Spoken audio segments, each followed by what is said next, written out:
Hello students, welcome to my channel. तो आज के इस वीडियो में हम आपके बीए फर्स्ट ईयर के फर्स्ट सेमेस्टर में मेडिवल हिस्ट्री का यूनिट नंबर 4 पढ़ने वाले हैं। गुप्त राजवंश के बारे में आज हम पढ़ेंगे।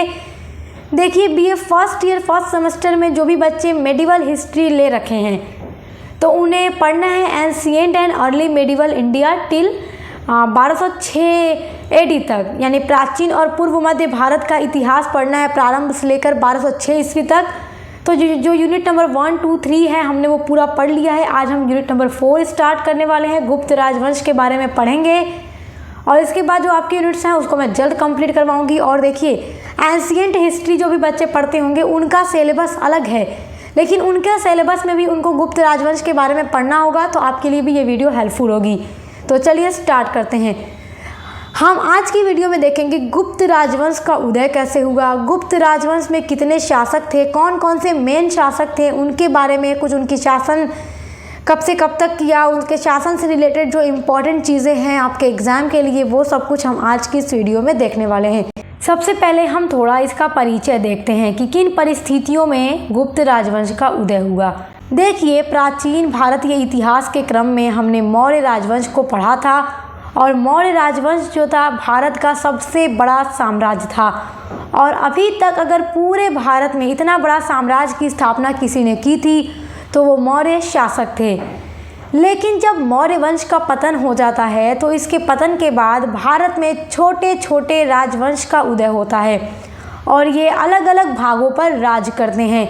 और इन छोटे छोटे राजवंशों के समय पर कई विदेशी आक्रमणकारी भी भारत आते हैं, जैसे यूनान, शक, हिंद आदि, और ये भारत में आकर आक्रमण करते हैं और भारत के क्षेत्रों पर अपना साम्राज्य स्थापित करने का भी प्रयास करते हैं।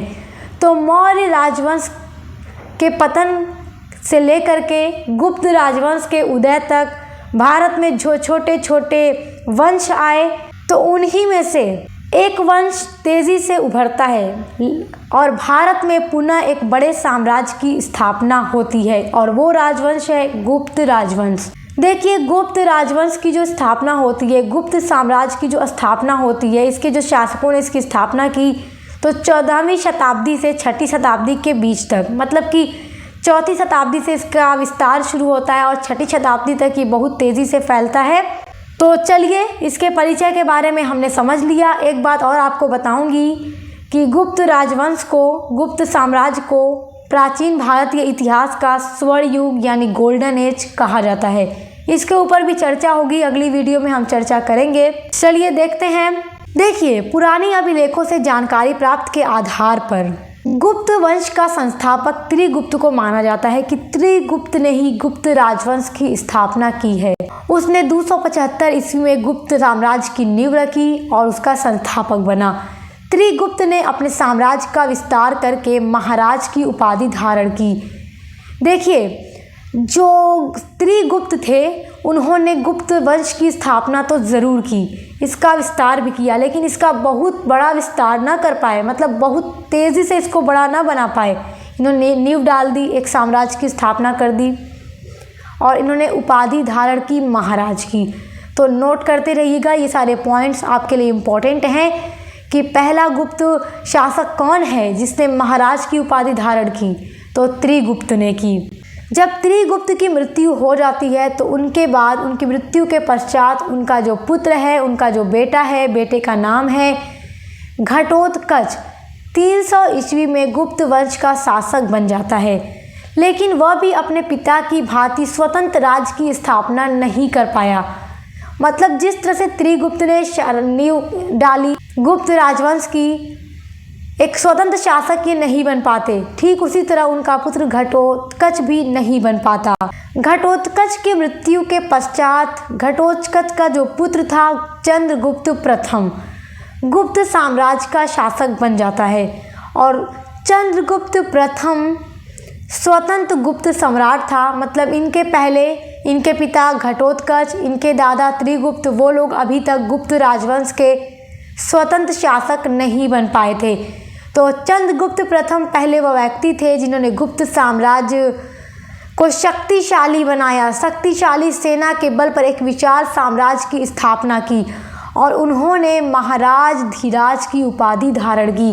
तो यहाँ से एक इम्पॉर्टेंट क्वेश्चन आपका बनेगा कि किस गुप्त शासक ने महाराज धीराज की उपाधि धारण की, तो वो थे चंद्रगुप्त प्रथम। अतः उसे ही गुप्त साम्राज्य का वास्तविक संस्थापक कहा जाता है। नोट कीजिए, ये लाइन बहुत इंपॉर्टेंट है। देखिए, एक क्वेश्चन आपसे बनेगा, जिनकी ऑब्जेक्टिव्स परीक्षा होती है वो भी याद रखेंगे, सब्जेक्टिव वाली भी ध्यान देंगे। एक क्वेश्चन आपका है कि गुप्त वंश का संस्थापक कौन था, तो त्रिगुप्त था।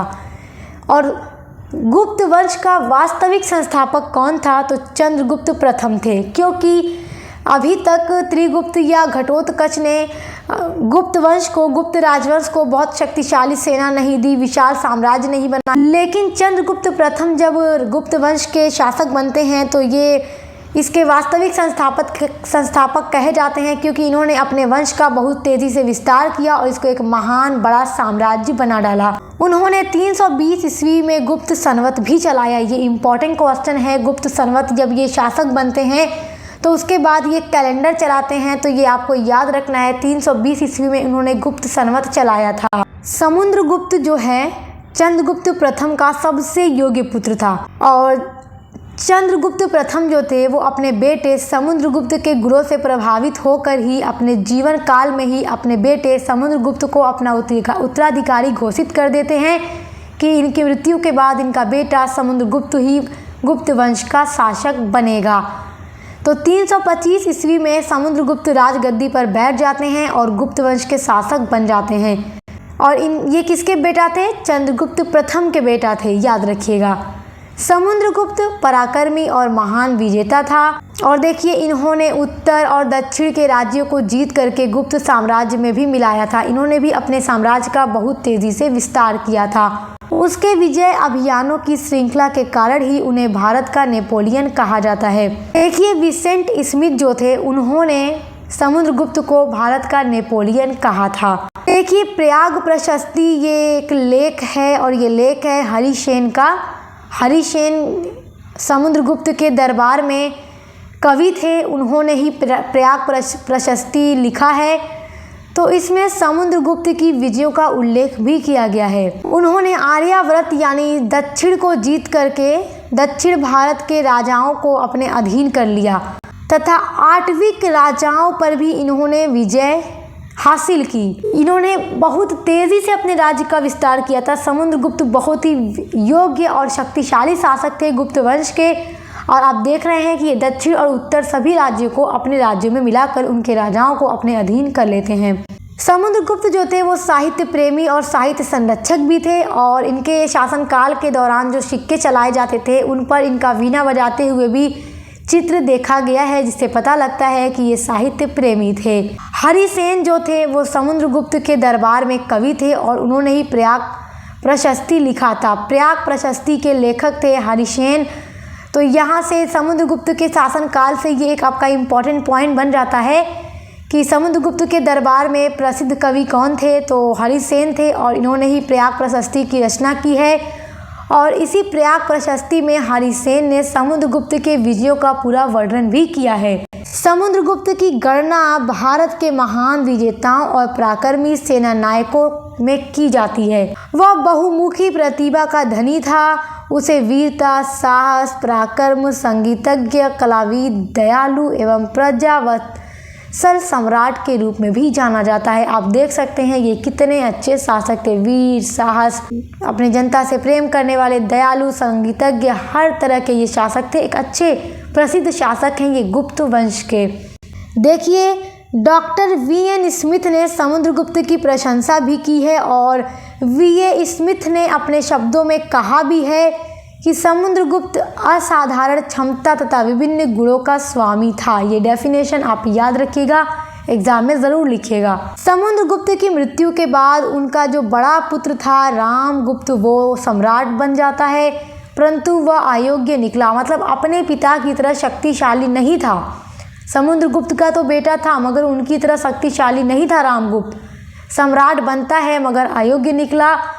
और फिर जब उसकी मृत्यु हो जाती है तो उसकी मृत्यु के बाद 375 ईस्वी में चंद्रगुप्त विक्रमादित्य सम्राट बनता है गुप्त साम्राज्य का। चंद्रगुप्त विक्रमादित्य शक शासकों को पराजित कर उत्तर में हिमालय, पूर्व से लेकर दक्षिण में नर्मदा नदी तक, पूर्व में बंगाल से लेकर पश्चिम में काठियावाड़ तक अपने साम्राज्य की ध्वज फहराई। मतलब इन्होंने इतने इलाकों पर कब्जा किया, जीत हासिल की।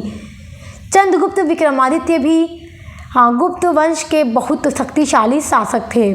चंद्रगुप्त विक्रमादित्य के ही शासनकाल में जो चीनी यात्री फाहियान था वो भारत आया था, उनके दरबार में ठहरा। और चंद्रगुप्त विक्रमादित्य के शासनकाल में जो भी प्रबंध था, जो कुछ भी चीज़ें थी, फाहियान ने अपनी पुस्तक में दिल खोलकर चंद्रगुप्त विक्रमादित्य के शासनकाल और उनके प्रबंध की पूरी प्रशंसा की है। वह साहित्य प्रेमी तथा साहित्यकारों का संरक्षक भी था। देखो, कालिदास जो थे उनके दरबार के 9 रत्नों में से एक थे। याद रखिएगा कि चंद्रगुप्त विक्रमादित्य के दरबार में 9 रत्न भी थे। 9 रत्न का मतलब कि इनके दरबार में 9 व्यक्ति ऐसे थे जिनके अंदर अलग अलग गुण थे। उनमें से कालिदास भी इनके दरबार के 9 रत्नों में से एक थे। तो एक प्रश्न पूछ देगा कि कालिदास किस गुप्त शासक के दरबार में रहते थे, तो चंद्रगुप्त विक्रमादित्य के शासनकाल में वो उनके दरबार में 9 रत्नों में से एक थे। वास्तव में चंद्रगुप्त विक्रमादित्य गुप्त राजवंश का चंद्र ही नहीं, सूर्य भी था। मतलब सिर्फ ये चंद्रमा ही नहीं, बल्कि ये गुप्त शासकों में से, गुप्त राजवंश के ये सूर्य भी थे। इतने महान शासक थे ये।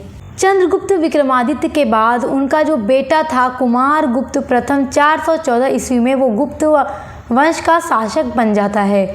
उसके शासनकाल में वंश के शासकों ने उनके साम्राज्य पर आक्रमण किया। देखिए, कुमारगुप्त के शासनकाल में ही हुड़ों का आक्रमण होता है और कुमारगुप्त उस समय अपने बेटे स्कंदगुप्त को उनको हराने के लिए भेज देते हैं और स्कंदगुप्त हराते भी हैं।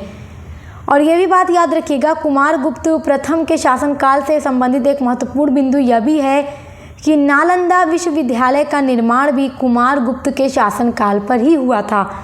जब ये शासन कर रहे थे उसी समय नालंदा विश्वविद्यालय की स्थापना की गई थी। उन्हें परास्त करके उसने अश्वमेध यज्ञ कराया, उसी के दशपुर सूर्य मंदिर का निर्माण भी कराया। देखिए, मैंने आपको बताया कि हुड़ों का आक्रमण हो रहा था, जिन्हें वो पराजित भी करते हैं, और उन्होंने ही दशपुर सूर्य मंदिर का भी निर्माण करवाया।